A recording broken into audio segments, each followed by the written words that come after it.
Magandang umaga mga kapatid, muli tayo mag-aaral ng banal na salita at sa pagkakataong ito ay pag-aralan natin yung Acts 15. Isa po sa mga subscriber ang humiling nito na pag-aralan po natin ito. Pero sabi ko nga, pwede natin pag-aralan pero bigyan muna ako ng time na ito ay pag-aralan ko muna bago ko gawa ng video. At doon po sa mga humihiling na mga topic na atin pong gagawing video, lahat po kayo pagbibigyan ko pero bigyan po ng time na mag-research bago po tayo sumalang sa paggawa ng video. Mahirap rin po gumawa ng video, marami pong editing ito.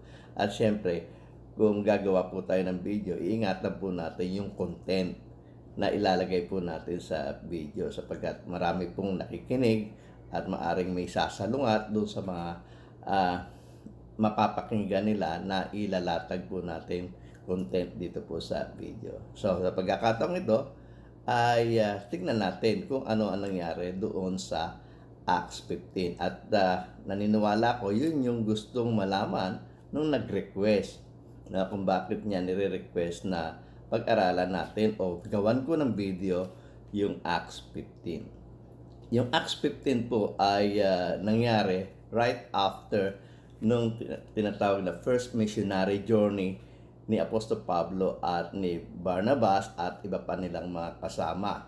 No, yun po yung nangyari nung Acts 13 and 14. At pagkatapos po nun, si Apostol Pablo at si Bernabe ay naando na po sa kanilang local congregation sa Antioch of Syria, ay may mga kalalakihang sumugod o pumunta doon sa Syria galing po ng Judea, galing po doon sa Church of Christ na naandun po sa Jerusalem. No, mula sa Jerusalem, bumaba po sila doon sa Syria. At kung titignan po natin sa mapa, ito po yung ating makikita. Ano po?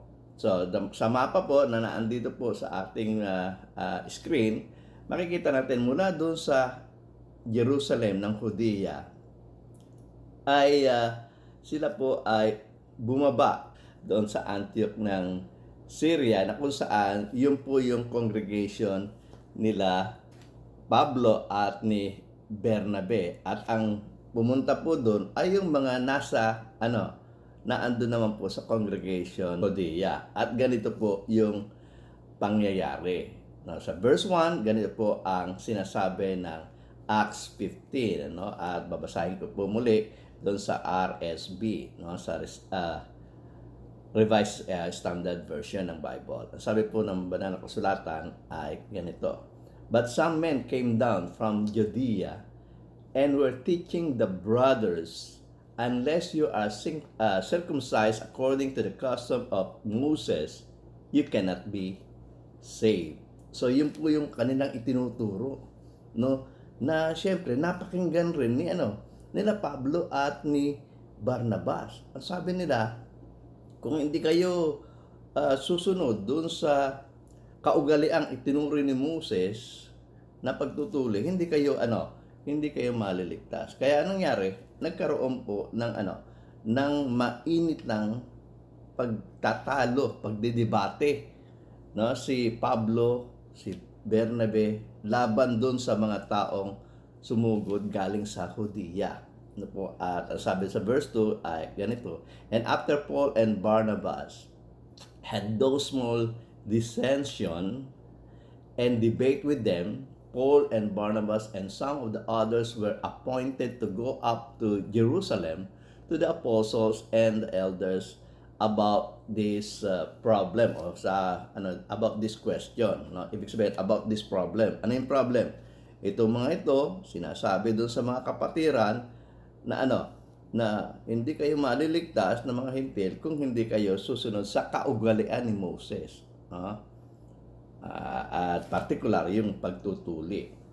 So, ang nangyari po, dahil po ito ay problema ng congregation sa kongregasyon, so minarapat ng congregation ng Antioquia na ipadala si Pablo at si Barnabas doon sa congregation ng Jerusalem, dahil doon po nanggaling yung problema sa Jerusalem, upang pag-aralan ito, no? Yung issue na ito, no? Issue between two congregation. So kaya nga nirespeto ng congregation ng Antioquia yung congregation ng Jerusalem. Kaya sabi nila, pumunta kayo doon sa Jerusalem at makipag-usap kayo doon sa mga elders. Kaya ngayon mabasa natin sa verse 2, di ba? Appointed to go up to Jerusalem to the apostles and the elders about this question, about this problem. Pero nung makarating na po sila sa Jerusalem, sila po ay winelcome ng mga apostol, ng mga elders na naandun po sa congregation ng Jerusalem. Ang sabi, when they came to Jerusalem, they were welcomed by the church and the apostles and the elders. And they were declared all that God had done with them. So, matapos nilang sabihin, no, yung mga bagay na ginawa ng Diyos sa kanila, no, may tumayo. At ang tumayo ay yung mga kasamahan ng mga taong o mga kalalakihan sumugod doon sa Antioquia ng Syria. At dito makikita natin, in-identify na kung sino yung mga ito. Ito po ay naandun sa grupo ng mga Pharisees. Ito po yung mga Pharisees na na-convert na sa Christianity. Nakasama na nila sa congregation. Pero siyempre, dala-dala yung dati nilang pananampalataya. At ang sabi po doon sa verse 5, ganito po ating mababasa. But some believers who belonged to the party of the Pharisees rose up and said, it is necessary to circumcise them and to order them to keep the law of Moses.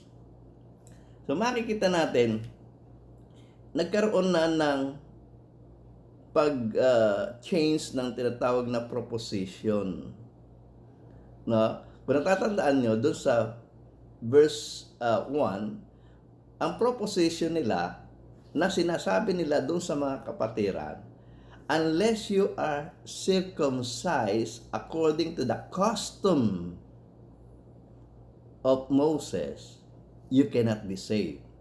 Pero nung naandun na sila Apostol Pablo at pinaliliwanag na nila yung kanilang proposition, ang kanilang position, doon sa iglesia ng Hudiya, sa harap ng mga elders at sa harap ng mga apostol, nagbago bigla yung kanilang proposition. At sabi, it is necessary to circumcise them and to order them to keep the law of Moses.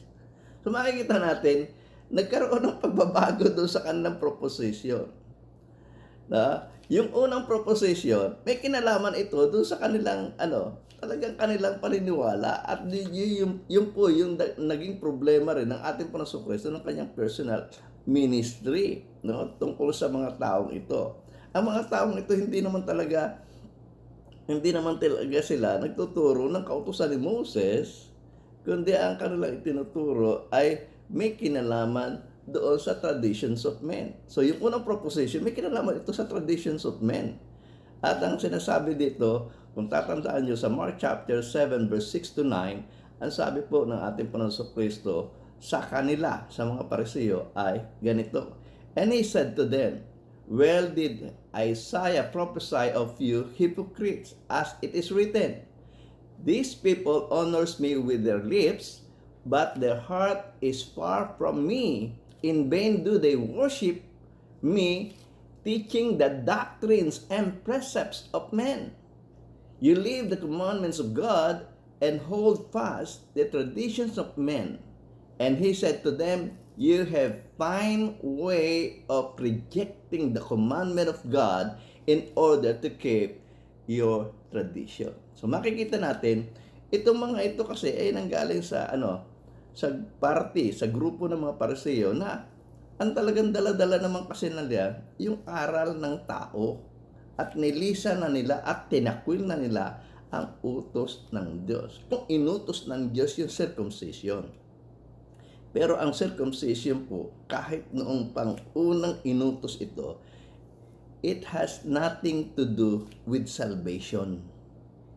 It has to do with cleansing. So, ito pong unang proposition nila ay base doon po sa tradisyon. Pero nung nakaharap na ang mga apostol, binago nila yung kanilang proposition. Mula doon sa una nilang proposition, unless you are circumcised according to the custom of Moses, you cannot be saved. Lumipat po sila sa panibagong proposition. Ano sabi? It is necessary to circumcise them and to order them to keep the law of Moses. So, ang sabi ng mga matatanda, pag-usapan natin ito. Kaya sa verse 6, ang sabi, the apostles and the elders were gathered together to consider this matter. At pagkatapos po nun, ay tumayo po si Pedro.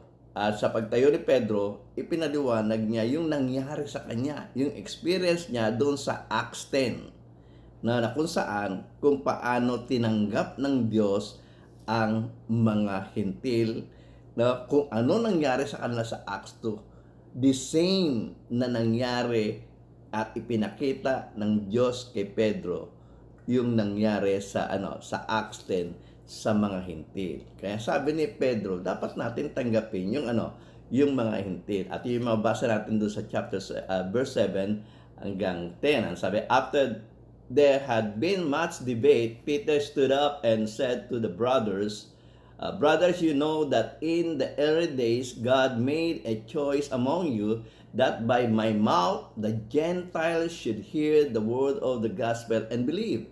And God, who knows their heart, bore witness to them by giving them the Holy Spirit as He did to us, and He made no distinction between us and them, having cleansed their hearts by faith. Now therefore, why are you putting God to the test by placing a yoke on the neck of the disciples that neither our fathers nor we have been able to bear? But we believe that we will be saved through grace of the Lord Jesus as they will. No? Matapos na magsalita si Pedro, natahimik. No? Nag-isip-isip yung kapulungan, natahimik sila. At matapos sila matahimik, si Pablo naman at si Barnabas ang nagkwento yung experience naman nila doon sa Acts 13 and 14. At ganito ang ating mabasa sa verse 12, and all the assembly fell silent, and they listened to Barnabas and Paul as they related what signs and wonders God had done through them among the Gentiles. So, simple lang ang kwentong ikinuwento ni Luke tungkol dito. Pero ito ay may kinalaman doon sa Acts chapter 13 and 14, yung kanilang first missionary journey. No? At pagkatapos nito, si James naman po ang nagsalita at ang kanya namang argumento ay may kinalaman doon sa mga sulat ng mga propeta para tanggapin ang mga hintil. At sabi po sa verse 13 ay ganito, after they finished speaking, James replied, brethren, listen to me. Simon had related how God first visited the Gentiles to take out of them a people for His name. And with this, the words of the prophets agree as it is written. So, ang kinukot niya po, isa sa mga propeta ay yung si Amos. At ito mababasa natin sa Amos 9:11. At ganito po ating mababasa. After this, I will return and I will rebuild the dwelling of David, which was fallen. I will rebuild its ruins and I will set it up, that the rest of men may seek the Lord, and all the Gentiles who are called by my name, says the Lord, who has made these things known from old. So makita natin, ang kinote niya yung Amos, na ang plano ng Diyos sa pagtatayong muli nung tabernakulo ni David na nabaksak ay hanapin yung mga natira o nalabi sa mga Hudyo At gayon din, hanapin ang mga hintil. Pag-isahin, pagsamahin doon sa tabernakulong muling itatayo. So makikita natin, maging sabi ni James, maging ang mga propeta ay agree na dapat nating tanggapin ang mga hintil. At wag na natin silang pahirapan. Kaya nga sabi niya, therefore my judgment is that we should not trouble those of the Gentiles who turn to God, but should write to them to abstain from the things polluted by idols, and from sexual immorality, and from what has been strangled, and from blood. For from ancient generation Moses had in every city those who proclaim him, for he is read every Sabbath in the synagogue. So, ang opinion ni James, sulatan na lang natin sila. Yun ang pinakamagandang dapat nating gawin. At yung reaction ng mga elders at mga apostles, ang sabi, that it seems good to the apostles and the elders with the whole church to choose men from among them and send them to Antioch with Paul and Barnabas. They sent Judas called Barsabas and Silas, leading men among brethren. At pagkatapos, sila'y sumulat. At ito po nga po yung sulat nila. Sa verse 13, sa verse 23, ganito po ating mababasa. With the following letter, the brothers, both the apostles and the elders, to the brothers who are of the Gentiles in Antioch and Syria and Cilicia, greetings. Since we have heard that some persons have gone out from us and troubled you with words, unsettling your minds, although we gave no instruction, it has seemed good to us, having come to one accord, to choose men and send them to you with our beloved Barnabas and Paul, men who have risked their lives for the name of our Lord Jesus Christ. We have therefore sent Judas and Silas, who themselves will tell you the same things by word of mouth. For it has seemed good to the Holy Spirit and to us to lay on you no greater burden than these requirements, that you abstain from what has been sacrificed to the idols, and from blood, and from what had been strangled, and from sexual immorality. If you keep yourselves from these, you will do well and farewell. So ito po yung nilalaman ng sulat. At dun sa nilalaman ng sulat, sabi nga ng mga commentaries, merong request na 4 na bagay sa mga hintil, na ito yung kanilang gawin para sa sa ikapapayapa, no? Para sa ikabubuti nila. At yung 4 na items na sinasabi, may kinalaman doon sa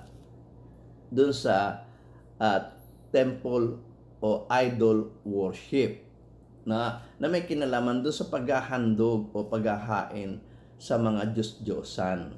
At yun po yung nire-request nila na kanilang iwasan. At hindi po ito iwasan o layuan, kundi ang sabi po doon, abstain. Abstain. At yung salitang abstain po, no, na sinasabi dito ay may kinalaman po doon sa pag-iwas, no? To abstain, iwasan o hintuan na yung paghahandog doon sa sa mga idols. At yung item po noon, ang sabi po dito ay ganito, kung babasahin po natin, ang sabi po doon, that you abstain, stop. Ibig sabihin ng abstain is stop, no? Wag nang gawin. no, layuan. No? Ano po yung stop, sabi niya, that you abstain from what has been sacrificed to idols. Things offered to idols. At syempre, itong things offered to idols, kasama dito yung blood na ino-offer, kasama dito yung mga strangled na ino-offer, kasama rin dito yung sexual immorality. So, itong tatlong bagay nito, blood, strangled, and sexual immorality, kasama na po dun sa things offered to idol. Pero, sinasabi ng mga komentarista, apat na bagay lang. Pero ang nakikita ko dito, isa lang po. No, yung things offered to idol na kagaya ng blood, kagaya po ng strangle, kagaya po ng sexual immorality. Ang ginamit po kasi salita dito na end ay sa Greek word ay kai. Pero yung kai po ay pwedeng gamiting and, pwedeng gamiting even, pwedeng gamiting also. O kaya, sa mga paggamit nila ng salitang ito, pwede rin gamiting namely. No? Kagaya nga, kung sinasabi ng mga sumulat na na abstain, sabi doon, abstain from what has been sacrificed to idols, such as, namely, blood, strangled, and sexual immorality. At kung gagawin nito, sabi, if you keep yourselves from this, you will do well. So dito makikita natin, kung gagawin niyo ito, hindi niya sinabi na kayo maliligtas, kundi sabi, kayo ay magiging okay na sa ikabubuti ninyo. So ito po yung laman ng sulat na kung saan ito po yung madalas pinagtatalunan. So ang sulat po ay para sa ipagkakaisa ng mga Hudyo at ng mga Hintil sa kanilang congregation na ang mga Hudyo dapat tanggapin nyo na yung mga Hintil at huwag nyo na pong pahirapan. At sulatan natin sila dahil sila ay nahirate sa mga paghahandog sa mga Diyos-Diyusan, ay tigilan na nila yung mga bagay na inihain sa Diyos-Diyosan, kagaya po ng paghahandog nila ng mga dugo, paghahandog po nila ng mga binigti, at paghahandog po nila ng kanilang sexual immorality. Kasi nga po sa mga Hintil po, normal na po na sila po ay naghahandog ng kanilang sex, lalo na kung ang pinaghahandogan nilang idol ay may kinalaman sa fertility. Isa pong article ang aking babasahin at ganito po ang ating mababasa. The laws in Leviticus were motivated to resist the idol worship of the Egyptians and the Canaanites. The role of the priest and the priestess in this fertility idol worship were sexual in nature. In Deuteronomy chapter 23 verse 17 to 19, both the men and the women of Israel were prohibited from becoming ritual harlots, or sa Hebrew ay kades. And even the money obtained from such activities were considered an abomination. For the Israelites, the term abomination or the mention of idol worship would immediately conjure up images of the Egyptian fertility god, Apis, a bull deity worshipped in the Memphis region where the Israelites had just came out of. Therefore, when Moses could not be found in Exodus chapter 32 verse 4 to 6, the people of Israel made themselves a golden calf to worship as a burnt offering and rejoicing. As part of the worship, they would be a mass sexual orgy, and the rejoicing where the worshippers would have sex with the temple priest and priestess. So makikita natin, kasama po yun nasasama po, kaya nga po pinaiiwas rin sila sa sexual immorality kasi nga may kinalaman ito doon sa idol worship.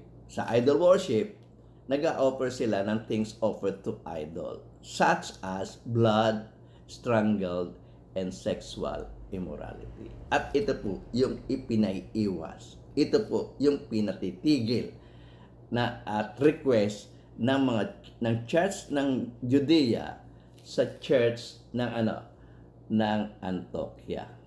So, sana po ay nalinawan kayo dito po sa ating pinag-aralan at sana po ay naintindihan po natin yung issue pinag-uusapan dito po sa Acts 15. Muli, ako po ay si Nehemia Sayuhay at ako po ay taos-puso nagpapasalamat sa patuloy niyong pagtatangkilik sa channel ko. At sana po kung bago po kayo ay hinihimo ko po kayo na kayo po ay mag-subscribe at i-ring nyo na rin po yung bell, i-like nyo na rin po at kung gusto nyo i-share ito sa inyong mga kaibigan, i-share nyo na rin po. At bago po ninyo tapusin itong panonood, makikita nyo po meron pong mga video na lalabas at sana po ay panoorin nyo na rin po. So muli, maraming salamat po sa inyong pakikinig.